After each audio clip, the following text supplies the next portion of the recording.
This year has been called the year of the transition plan. There's a huge amount of interest in transition plans as a tool all over the world. So a number of countries are looking at whether this can be part of their approach to transition finance. Transition plans are obviously now being introduced into regulatory frameworks around the world. Increasingly, it will become mandatory in different forms in different jurisdictions. So, for example, the G7, the G20, the Financial Stability Board, the Network for Greening the Financial System, and the OECD have all been commenting and putting work streams in place to discuss how best to use transition plans.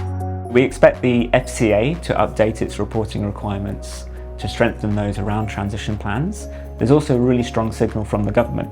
In the recent Green Finance Strategy, the government committed to consult on transition plan requirements for large public and private companies, and it's really important that there's that parity between public and private markets there. I think what we will likely see over time is that transition plan requirements may move into the Companies Act, potentially as part of the process the UK puts in place to adopt the ISSB standard.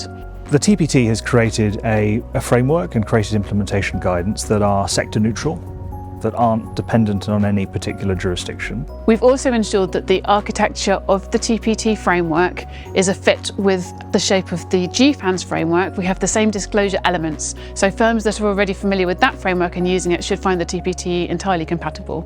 And so success looks like many more organisations adopting our framework, and by doing so, they will be consistent with the recommendations provided by the International Sustainability Standards Board and consistent with the TCFD, but they will be going further.